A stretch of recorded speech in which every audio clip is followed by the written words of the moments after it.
નમસ્તે દર્શક મિત્રો. વન અને પર્યાવરણ માટે આપણે જૂન મહિનો અત્યંત મહત્વનો મહિનો હોય છે અને એમાં સરકાર લોકો ઘણા બધા વૃક્ષો ઉગાડતા હોય છે અને એના કારણે આપણે જાણીએ છીએ કે ઘણા બધા સારી પ્રવૃત્તિ કરતા હોય છે.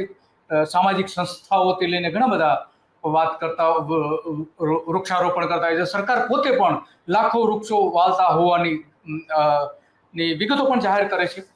તો આ બધાની વચ્ચે 2015માં એક એવી ઘટના બની હતી કે રાજ્ય સરકારે 86 વૃક્ષો કાપવાની મંજૂરી આપી દીધી. 86 પ્રકારના વૃક્ષો, 86 જાતિના વૃક્ષો કાપવાની મંજૂરી આપી દીધી. એના કારણે ઘણા બધા પ્રશ્નો ઊભા થઈ રહ્યા છે. લોકો આડેધડ વૃક્ષો કાપી રહ્યા છે, એની આડઅસર થઈ રહી છે. એ જે મંજૂરી આપવામાં આવી હતી એ મંજૂરી માટે પણ અનેક આંદોલનો ચાલી રહ્યા છે અને આપણી સાથે મનીષભાઈ જોડાઈ ગયા છે. મનીષભાઈ, આ બધી જ વાત કરવાના છે કે આ જે કાયદામાં ફેરફાર કરેલો છે તો એ કાયદામાં ફેરફાર કર્યા પછી 10 વર્ષ પછી શું પરિસ્થિતિ છે અને શા માટે લોકોએ હવે સરકારને કહેવું પડે છે કે તમે આ કાયદામાં જે ફેરફાર કરો તો એ પરત ખેંચી લેવામાં આવે. તો મનીષભાઈ, શું પરિસ્થિતિ છે આજે જે 86 વૃક્ષો, જે 86 જાતિના વૃક્ષો છે, ખાસ કરીને મોટાભાગના દેશી છે, મોટાભાગના કે આપણે જે લોકલ જે વેરાયટી છે, તો એમાં શું પરિસ્થિતિ છે અત્યારે અને સરકાર શા માટે આવો નિર્ણય લેવો પડેલો હતો એ થોડા આપ દર્શકોને સમજાવશો? નમસ્કાર. બહુ અગત્યનો મુદ્દો છે અને આને લોકો સુધી પહોંચાડવો જોઈએ એવું અમીન દિલીપભાઈએ વાત કરી. હવે ઘટના એવી છે કે 2015ની અંદર એક ગુજરાત સરકારે વન અને પર્યાવરણ વિભાગે એક નોટિફિકેશન કર્યું જેમાં 86 પ્રકારના વૃક્ષોને વગર મંજૂરીએ કાપવાની છૂટ આપી. આ કેમ આપવું પડ્યું? એનું કારણ એ હતું કે એની પહેલા આપણે જ્યાં કાયદો હતો એને કહેવાય છે સૌરાષ્ટ્ર વૃક્ષ છેદન ધારો, જે અંગ્રેજો વખતે બનેલો. અને ફક્ત આપણે સૌરાષ્ટ્ર વૃક્ષ છેદન ધારો જ્યારે સાંભળીએ ત્યારે ફક્ત આપણને સૌરાષ્ટ્ર પૂરતું જ નથી, પણ આખા ગુજરાતનું છે. પણ એ વખતે સૌરાષ્ટ્ર, ગુજરાત અને મહારાષ્ટ્ર ને બધું એક હતું, એટલે આ કાયદો જૂના નામથી હજી ચાલુ છે. 2051ની અંદર આ કાયદો હતો જેને વૃક્ષો કાપવા માટે કંઈક નિયંત્રિત કરતો કાયદો હતો કે જે લોકો આડેધડ વૃક્ષો ના કાપી જાય એટલા માટે. હવે આજની સરકારને એવું લાગ્યું કે આપણે જે વિકાસનો એજન્ડા લઈને બેઠા છીએ એમાં સૌથી વધારે જો ટાર્ગેટ બનતું હોય, જો સૌથી વધારે લક્ષ્યાંક ગ્રુપ હોય તો કુદરતી ઘણી બધી સંપત્તિ છે. એમાં પર્વતો છે, નદીઓ છે, તળાવો છે અને વૃક્ષો પણ છે. તો વૃક્ષો માટે આ 2015ની અંદર 86 પ્રકારની પ્રજાતિના વૃક્ષોને મંજૂરી વગર કાપવાની છૂટ આપી, જે અત્યંત જોખમી કહેવાય. કારણ કે એમાં ઘણા બધા અગત્યના વૃક્ષો નો સમાવેશ કરેલો. હવે જો આ વૃક્ષોને આપણે નહીં બચાવીએ તો કોણ બચાવશે? કારણ કે સરકાર તો પોતે લાંબુ વિચારતી જ નથી કે આને બચાવવું જોઈએ. એટલા માટે અમે લોકો એક મુહિમ છેડી છે કે આ નોટિફિકેશનને રદ કરી જાય. મોટા ભાગની સ્પીસીસ આની અંદર સમાવેશ થઈ જશે જે સ્થાનિક પ્રજાતિઓ છે. હવે આને નહીં બચાવીએ તો પછી એની બાયોડાયવર્સિટી ઉપર અસર થશે અને જે જૈવિક વિવિધતા છે એનો તો આપણે ખ્યાલ જ નથી કરતા. જી બરાબર છે. હા, વાત સાચી છે કે એના કારણે અસર થશે. તો આ જે 2015માં પરિપત્ર બહાર પાડીને જે નિર્ણય કર્યો સરકારે 2015માં, એટલે આનંદીબેન પટેલની સરકાર હતી અને એ વખતે નિર્ણય કર્યો, તો શું એનું સરકારનું શું કારણ હતું કે સરકાર શા માટે આવો નિર્ણય લેવો પડ્યો કે જેથી કરીને જે આપણી જે ખરેખર જે ગુજરાતની પ્રજાતિઓ છે મોટાભાગની એવી જ છે, એમાં તો શા માટે નિર્ણય લેવો પડ્યો છે? એનો કોઈ અંદાજ સરકારે એ વખતે જાહેર કર્યો હતો અને શું કારણ છે એનું? હા, બહુ સરસ સવાલ તમે કર્યો કે જે સરકારનો મુખ્ય એજન્ડા વિકાસનો હોય, અને મેં પહેલા જ કીધું કે વિકાસની અંદર એમાં પણ જો લક્ષ્યાંક ગ્રુપ એનું કુદરતી સંપત્તિને બચાવવાનું ના હોય તો પછી એનું આ જ કારણ છે કે ભાઈ એ નોટિફિકેશન કરવું પડ્યું. અત્યારે જેટલા ફ્લાયઓવર થઈ રહ્યા છે, જેટલું ડેવલપમેન્ટ, આપણે બિલ્ડિંગો બાંધી રહ્યા છીએ, ઉદ્યોગો આવી રહ્યા છે, પછી જુદા જુદા જે કન્સ્ટ્રક્શન કરીએ છીએ, અને જેટલી આપણે માણસ માટેની જેટલી સગવડતા આપણે કરીએ છીએ એનો સૌથી મોટો ટાર્ગેટ વૃક્ષો છે. હા, વાત તમારી સાચી. એમાં એક તમને કહું કે મેટ્રો બની તો અમદાવાદમાં જે મેટ્રો રેલ બની તો એમાં 1200 વૃક્ષો તો પહેલા જ વર્ષે કાપી કાઢવામાં આવ્યા, પછી ધીમે ધીમે એની બધા અલગ અલગ પ્રકારના કાપવામાં આવ્યા. એટલે તમારી વાત સાચી છે કે જ્યાં વૃક્ષો રસ્તા પર હોય, વિકાસના કામો કરવા સરકાર માંગતી હોય ત્યાં કાપી નાખે છે, અને ઉદ્યોગો તો મોટા પ્રમાણમાં એનું કત્લે આમ કરી રહી છે. તો સ્વાભાવિક છે કે બની શકે કે સરકાર પોતે કંઈ પ્રોજેક્ટ કરવા માંગતી હોય અને એ પ્રોજેક્ટમાં અડચણરૂપ ન થાય એટલે વિકાસની કોઈ મંજૂરી ન મળે, પરંતુ એના કારણે લોકો આડેધડ વૃક્ષો કાપવા લાગ્યા છે ખરા. હા, કાપે છે ને. હવે વૃક્ષો કાપવું એની માટેની અમે ઘણી બધી સમસ્યાઓની વાત કરી.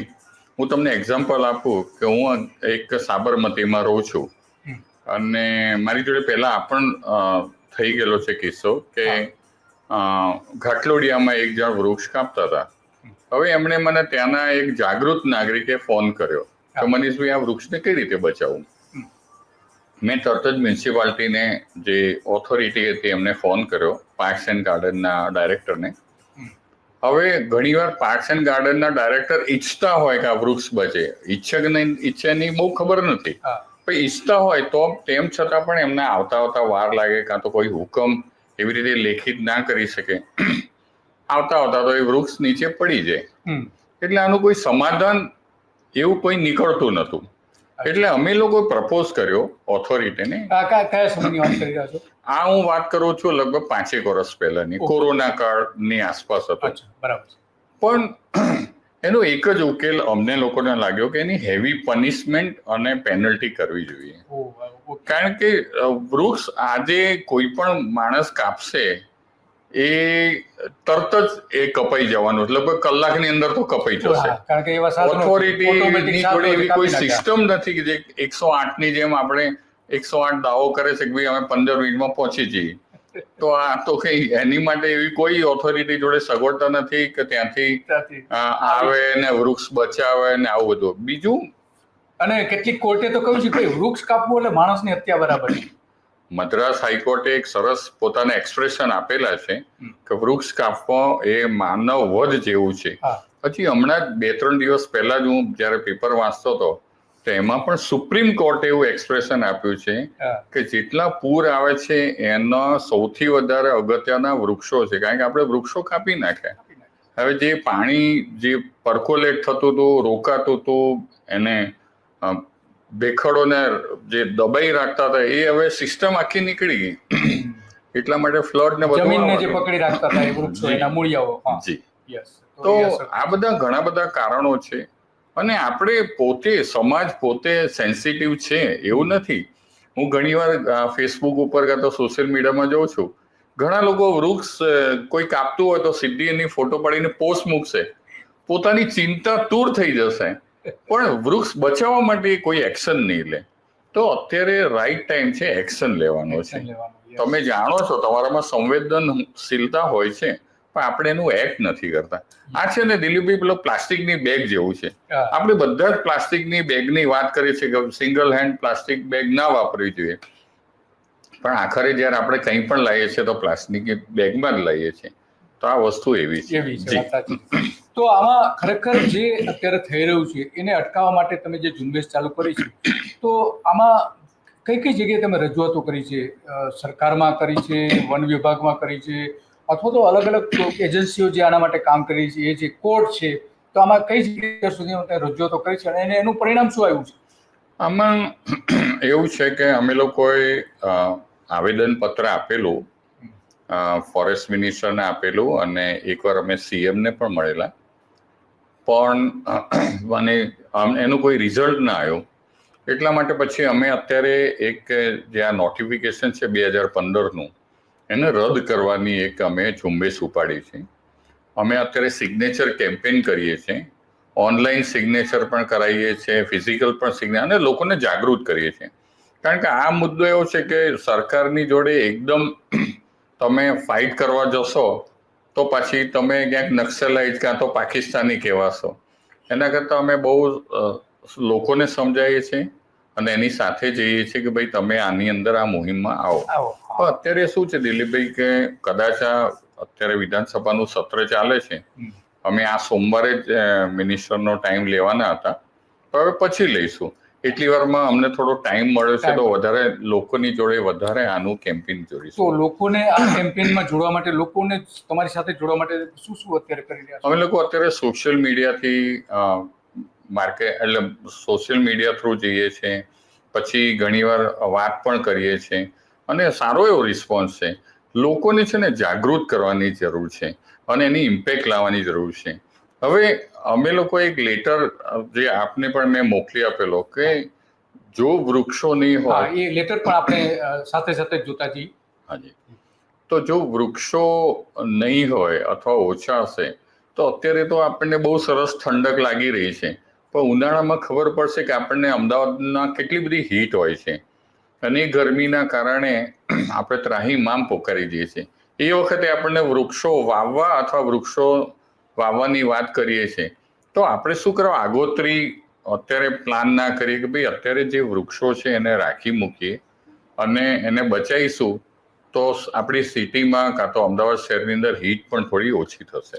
આ વાત સાચી છે. અને કારણ કે વૃક્ષો નહીં હોય તો અનેક પ્રકારની સમસ્યા ઊભો થાય છે. હેલ્થથી લઈને, એન્વાયરમેન્ટથી લઈને ઘણા બધા પ્રશ્નો ઊભા થાય છે. ખાસ કરીને જે આપણી ઇકોસિસ્ટમ છે એ પણ ડિસ્ટર્બ થઈ જાય છે. તો આ જે તમે આખી જે ઝુંબેશ ચાલુ કરી છે, તો તમારું કોઈ ગ્રુપ છે, કોઈ સંસ્થા છે, અને કેટલા લોકો આની સાથે તમારી સાથે એ રીતે જોડાયેલા છે, સીધી રીતે જોડાયેલા હોય એવા? અમે લોકો એક ઇન્ફોર્મલ અત્યારે ગ્રુપ કર્યું છે, કારણ કે અમે નક્કી કરેલું કે કોઈએ બધા જ લોકો આમાં સામૂહિક રીતે જોડાશે. એટલે અમે કોઈ પણ બેનર અત્યારે હાલ પૂરતું વિચાર્યું નહોતું, પણ પછી એક બેનર આપવું પડે એટલા માટે ગુજરાત ટ્રી પ્રોટેક્શન કેમ્પેઇન કરીને આપ્યું છે, ગુજરાત એન્વાયરમેન્ટ પ્રોટેક્શન કરીને આપ્યું છે. અને એના લીધે અમે ઘણા બધા જે ક્લબો છે, નેચર ક્લબો છે, પછી એનજીઓ છે, એ લોકોને આપી છે. પણ અમને ઘણા બધા સરકારી ઓફિસરો તરફથી પણ બહુ સારો પ્રતિસાદ મળ્યો છે. તમને હમણાં જ વાત કરું કે અમને એક ફોરેસ્ટ ઓફિસરે જ વાત કરી કે આ બહુ સરસ છે ને અમે તમને સપોર્ટ આપીએ છીએ. હમણાં એક ફોરેસ્ટ ઓફિસરે મને 3-4 દિવસ પહેલા જ ફોન કર્યું કે હું મારી રીતે આને શેર કરું છું. તો ભાઈ આપણને બહુ આનંદ થાય કે ઘણીવાર શું થાય કે આવા ઓફિસરો જોડે થોડીક એમના સત્તા નથી હોતી પણ આવા ઇસ્યુને સમજે છે. અને આપણને ઘણીવાર એમ થાય કે સરકારમાં બેઠેલા ઘણા તંત્રમાંથી ઘણા લોકો આ ઈચ્છે છે પણ નથી કરી શકતા, તે આપણો સપોર્ટ લેતા હોય છે. કારણ કે આજે મોટાભાગનો જે આ નિર્ણય હતો, મારી દ્રષ્ટિએ તો આ એક રાજકીય નિર્ણય હતો. રાજકીય નિર્ણય એટલા માટે કે સરકાર જે છે એ મોટાભાગે મૂડીવાદી વિચારધારા ધરાવતી સરકાર છે અને એ મૂડીવાદને પ્રોત્સાહન આપવા માટે વૃક્ષોનું નિકંદન કાઢવું પડે તો કાઢી નાખો, બરાબર છે. તો આ પોતાની જે વિચારધારા છે, રાજકીય વિચારધારા છે, એનો અમલ કરવા માટે આ કદાચ કાયદામાં ફેરફાર કરેલો છે કે જે વર્ષોથી એક કાયદો હતો અને કાયદામાં મોટાભાગે એ કાયદો એટલો મજબૂત હતો, સૌરાષ્ટ્ર વૃક્ષ છેદન ધારા જે કાયદો જે છે કે એમાં સરકારે મોટાભાગે ફેરફાર નથી કર્યા. આ એક મહત્વનો ફેરફાર કહી શકાય. તો એવું કહી શકીએ આપણે કે આ જે કાયદો જે છે એ કાયદાનો જે હાર્દ હતો કે વૃક્ષો ન કપાવા જોઈએ, એ હાર્દ જ મારી નાખવામાં આવ્યો છે. દિલીપભાઈ, આ વસ્તુ એવી છે કે એટલે 1951 નો કાયદો છે, એમાં સરકારે એને એઝ ઇટ ઇઝ રાખ્યો છે, એમાં કોઈ ફેરફાર નથી કર્યો. હવે હું પોતે જ્યારે અભ્યાસ કર્યો મેં કાયદાનો, હું પોતે લોયર પણ છું, ત્યારે મને ખબર પડી કે આમાં થોડુંક પનિશમેન્ટ અને પેનલ્ટી વધારવાની જરૂર છે. કારણ કે 1951ની વસ્તુ અલગ હતી. એ વખતે લોકોની કમાણી, લોકોની પેનલ્ટી અત્યારના જમાનામાં બહુ ઓછી પડે. આ તો શું છે કે તમે એક વૃક્ષ કાપો, ઝાડ કાપી નાખો તો એની પેનલ્ટી તમને 1000 રૂપિયા થાય. આમાં કોઈ ક્રિમિનલ ઓફેન્સ નથી. પણ હવે હું તમને ગુજરાત સરકારના વન વિભાગનું જ એક પુસ્તિકા હતી જે આજથી મેં 20 વર્ષ પહેલા જોયેલી. વન વિભાગનું જે પ્રકાશન વિભાગ છે એની એક પુસ્તિકા હજી મારી જોડે છે. એમાં પ્રોફેસર દાસ કરીને હતા, જે બેંગાલના હતા ને, એમણે એક રિસર્ચ કરેલું. એમણે એ વખતે કીધેલું આજથી 20 વર્ષ પહેલા કે એક વૃક્ષની કિંમત 15 લાખ રૂપિયા છે. તો કઈ રીતે અમને પણ અસર થઈ કે 15 લાખ એમણે કઈ રીતે એસેસમેન્ટ કર્યો?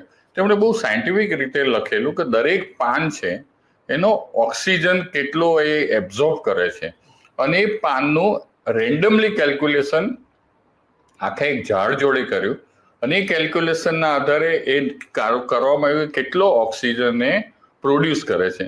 અને જ્યારે એ ઓક્સિજન જે એના કિલોમાં આવ્યો એની જોડે કમ્પેર કર્યું આપણા સિલિન્ડર ગેસના બાટલા જોડે. અચ્છા, ગેસની સાથે સરખામણી કરી. તો તમને ખબર પડે કે 15 લાખ ખરેખર છે, કારણ કે એ વૃક્ષની જો આવરદા 100 વર્ષ હોય, હું તો 100 વર્ષ ગણું છું, બાકી ઘણા વૃક્ષો તો વધારે ગણતા હોય. તો ડોક્ટર દાસે બહુ સાયન્ટિફિક રીતે આ વાત સમજાયેલી અને ગુજરાત સરકારના પોતાના પ્રકાશન વિભાગમાં છાપેલી પબ્લિકેશનમાં. તો અત્યારે પાછું એ જ ગુજરાત સરકાર આ વૃક્ષોને કાપવા માટેની વાત કરી છે. બરાબર, વાત સાચી છે. ત્યારે જે વાત કરી 20 વર્ષ પહેલા 15 લાખ હતા, તો સ્વાભાવિક અત્યારે એની 3-4 ગણી થઈ ગઈ. કારણ કે ગેસનો ભાવ વધારો એટલો થયો છે, એ પ્રમાણે કમ્પેરિઝન કરીએ તો 40-50 લાખ રૂપિયા સુધી એક વૃક્ષનું કિંમત આપણે ગણી શકીએ. તો 50 લાખનું વૃક્ષ કાપી નાખે છે તો સરકાર આડેધડ મંજૂરી હવે તો મંજૂરી જ નથી લેવાની. સરકાર એની સામે કોઈ પગલાં નથી ભરતી અને 1000 રૂપિયાનો દંડ છે. 50 લાખ રૂપિયાની કિંમતનું વૃક્ષ કાપવામાં 1000 રૂપિયાનો દંડ છે. તો વાત તમારી સાચી છે એકદમ કે આના માટે એકદમ પનિશમેન્ટ હોવી જોઈએ કે જેલની સજા પડવી જોઈએ. માનો કે 1 મહિનો, 2 મહિના, 3 મહિના કે 6 મહિના. તો જો એ થાય તો લોકોને થશે કે નહીં, આ વૃક્ષો ન કપાય. હું તમને એક ઉદાહરણ આપું. ઈસરો સામેની એક ધાર્મિક સંસ્થા છે, ત્યાં લગભગ 22 જેટલા વૃક્ષો રાતોરાત કાપી નાખવામાં આવ્યા. ત્યાં આપણા હોમ મિનિસ્ટર આવવાના હતા, અમિત શાહ, અને RSSના મોહન ભાગવત આવવાના હતા. એ સમયે એ વૃક્ષો એના પેલા 15 દિવસ પહેલા બધા જ વૃક્ષો કાપી નાખ્યા. મેં એનો વિડીયો ઉતાર્યો. આ તે બધું જે કાપીને મૂકેલા વૃક્ષો હતા એ અને થડ સાથેના વૃક્ષો હતા, અને મેં વન વિભાગની આખી ડિટેલ સાથેનો મેલ કર્યો કે ભાઈ આ તમારે એક્શન લેવા જેવું છે. આ વૃક્ષો જે કાપવામાં આવે છે બિલકુલ વાજબી નથી. કોઈ જવાબ નહીં. વારંવાર એમને કહેવામાં આવ્યું, કોઈ જવાબ નહીં. એટલે તમે કહો છો વાત સાચી કે વન વિભાગ પોતે પણ જ્યારે રાજકીય નેતાઓ એની સાથે જોડાયેલા હોય ત્યારે પગલાં નથી લેતું. બીજું દિલીપભાઈ, આની સાથે હું એડ કરું કે અત્યારે જે સરકાર, ધારો કે વન વિભાગ અથવા અમદાવાદ મ્યુનિસિપલ કોર્પોરેશન જે પોતાના રસ્તાઓ છે, BRTSનો કોરિડોર હોય કે તો ત્યાં આગળ મોસ્ટ ઓફ એ લોકો એક્ઝોટિક ટ્રીઝ નાખે છે. એટલે જે વિદેશી કુળના છે, હકીકતમાં દેશી કુળના વૃક્ષો વાવવા જોઈએ, કારણ કે દેશી કુળના વૃક્ષો આપણા અહીંના વાતાવરણ જોડે વધારે એ અનુકૂળ હોય. હવે એક્ઝોટિક નાખવાનું કારણ એ છે કે એકદમ ફાસ્ટ ગ્રોઈંગ છે, જેને આપણે ગાંડો બાવળ કહીએ છીએ. ગાંડો બાવળ તો સિટીમાં નથી નાખતા, પણ પેલ્ટ્રા ફોરમ છે ને એવા કે જેથી શું થાય કે એમને 5 વર્ષમાં પોતાને સર્વિસ દરમિયાન છાતી કાઢીને દેખાડો છે કે જો આ મેં ગ્રીનરી કરી છે. અચ્છા, તો આપણે દેશી જે સ્પીસીસ છે એમાં કયા કયા ઉગાડજો? વડ છે, પીપળો છે, ઉમરો છે, કોઠું છે, આમળા છે, કેટલા બધા વૃક્ષો છે. આ વૃક્ષો હવે લુપ્ત થઈ ગયા. હું હમણાં થોડા દિવસ પહેલા અમારે કેમ્પની અંદર છોકરાઓને વાત કરતો હતો, તમે રાયણનું ઝાડ દેખાડ્યું. તો મેં કીધું કે તમે રાયણ ખાધેલી છે? તો ઘણા બધા છોકરાઓએ રાયણ જ નથી જોઈ. રાયણનું ઝાડ જ નથી જોયું.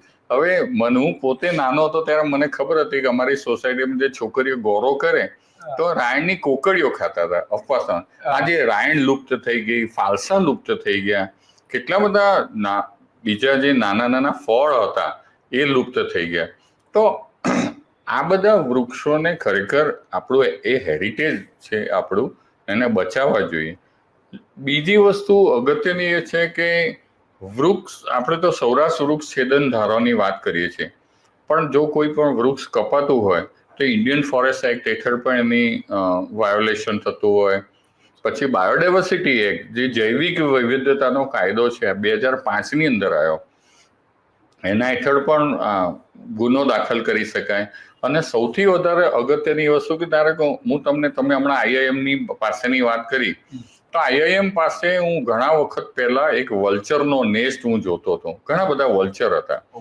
હવે ઘણા બધા પ્રકૃતિ પ્રેમીઓ વલ્ચર માટે કાં તો પક્ષીઓ જોડે કામ કરે છે, પણ આપણે ગીધની સમસ્યાઓ જાણીએ છીએ, ગીધ માટે ચિંતાતુર થઈએ છીએ, પણ ગીધને જો એનો આવાસ અને રાત્રિનું જો રહેઠાણ હોય તો એના ઊંચા અને મજબૂત ઝાડ જોઈએ, મજબૂત અને ઘેઘુર જોઈએ. કારણ કે ગીધ પોતે લગભગ 10 કિલોનું બર્ડ્સ હોય, તે કઈ નાના નાના ઝાડ ઉપર ના બેસી શકે, એટલે એનું રૂસ્ટિંગ અને નેસ્ટિંગ બંને આપણે ડિસ્ટ્રોય કરી નાખ્યું.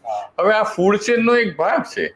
તમને કહું કે વૃક્ષ કાપવાથી બીજી ઇમ્પેક્ટ કેટલી બધી આવે છે. પછી રોગચાળો થવાનો છે, કારણ કે ગીધ નથી તો જે મરેલા ઢોરનું કઈ રીતે ડિસ્પોઝ ઓફ થશે, એનાથી જે રોગચાળો થશે એ આ બધું એની આડકતરી અસરો છે. સાયકલ તૂટી જવાની. જી. હા.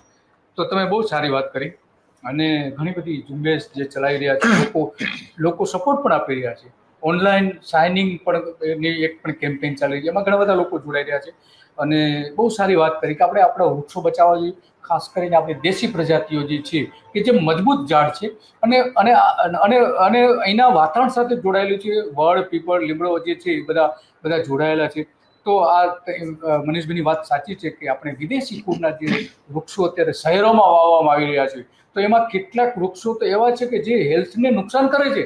એ વૃક્ષની બાજુમાં તમારું ઘર હોય તો તમને શરદી થઈ શકે છે, તમને જે તમારા બોડીની અંદર જે એમાંથી જે એની અસર પણ થાય છે. એવું વન વિભાગે એક વૃક્ષને આમાં પ્રતિબંધિત પણ કર્યું છે, કોલોકાર્પસ ની વાત કરી. 2 વર્ષ પહેલા સરકારે પોતે જ નોટિફિકેશન કર્યું કે એને વાવવું નહીં. એની પહેલાની વાત કરું કે અમદાવાદ મ્યુનિસિપલ કોર્પોરેશન તો એની નર્સરી બનાવેલી અને એને લાખો રૂપિયા ખર્ચી નાખ્યા, રિવરફ્રન્ટમાં વાવેતર કરેલું છે, આજે પણ ઉભા છે. એટલે દિલીપભાઈ ઘણીવાર એવું છે કે સોરી હું તમને ઘણીવાર એવું છે કે તમે કયા એરિયાની અંદર કયા વૃક્ષો વાવશો ને એનો એક સ્ટડી થવો જોઈએ. હું તમને એની સાથે એક નાની વાત કરી દઉં કે જ્યારે આઝાદીનો કાળ હતો ત્યારે એક ડેઝર્ટિફિકેશન એટલે રણને આગળ વધતું અટકાવવા માટે આપણે કચ્છની આજુબાજુ ગાંડા બાવળ નો છંટકાવ કર્યો, એના બિયાનો હેલિકોપ્ટરમાં ઉડાયેલો. હું નથી કહેતો, ગેઝેટિયર એવું કહે છે અને એના ડોક્યુમેન્ટ પણ છે. આજે એ ગાંડો બાવળ અતિશય વધવાથી તેની જે અમુક ઘાસની પ્રજાતિ છે એ અત્યારે લુપ્ત થઈ ગઈ. તો ઘણીવાર હું આટલું જ કહેવા માંગુ છું કે તમે કોઈ પણ વૃક્ષ કયા એરિયામાં ઇન્ટ્રોડ્યુસ કરો છો તો એ એરિયાની પરિસ્થિતિ એને અનુકૂળ છે કે નહીં પહેલા જોવું જોઈએ, જેને કહેવાય છે એન્વાયરમેન્ટલ ઇમ્પેક્ટ એસેસમેન્ટ. આવનાર વર્ષોમાં પારિસ્થિતિક અભ્યાસ થવો જોઈએ. તમે એવું ના હોય કે મને ઘણીવાર સમજાતું નથી કે કચ્છની અંદર પણ મિયાવાકી ફોરેસ્ટ કેમ કરવું જોઈએ, કારણ કે ત્યાં ડેઝર્ટ છે, ત્યાં આગળ બીજા નાના જે આવળ છે, ઘણા નાના જે શ્રબનું જંગલ છે ત્યાં ડેવલપ થયું છે. ત્યાં કઈ સાગ અને સાલ ના વવાય અને આવે તો એનું ઇમ્પેક્ટ અસર થશે, કારણ કે ત્યાં જે રેપ્ટાઇલ છે, ત્યાંના જે ડેઝર્ટના બર્ડ છે એ આપણા બીજા ઇન્ટ્રોડ્યુસ કરેલા વૃક્ષોથી ચોક્કસ હેરાન થશે, કાં તો ડિસ્ટર્બ થશે, દુર્ભાગ છે. તો મનીષભાઈ તમે ખૂબ સારી વિગતો આપી, આપણે સમયની મર્યાદા છે અને ઘણી બધી વિગત આપી અને લોકો તમારી સાથે જોડાય એ માટેના તમે પ્રયત્નો કરી રહ્યા છે. ઘણા બધા પણ પ્રયત્નો કરી રહ્યા છે. હવે આમાં પણ એક અમારા ગુજરાત રિપોર્ટનો પણ એક પ્રકારનો એક પ્રયત્ન છે કે મનીષભાઈની સાથે જોડાઓ અને સરકાર ઉપર દબાણ લાવો કે નહીં, તમે જે આ 2015માં છૂટ આપી છે પાછી ખેંચો. બસ આજે આટલી જ વિગતો હતી અને આવી જ બાબતો ઉપર આપણે ચર્ચા કરતા રહીશું. ખાસ કરીને જે લોકોના પ્રશ્નો સાથે જોડાયેલી બાબતો આપણે હંમેશા માટે રજૂ કરતા રહીશું અને મનીષભાઈએ જે બધી વાતો કરી એ પણ અત્યંત મહત્વની છે. તો મનીષભાઈ તમારો ખૂબ ખૂબ આભાર.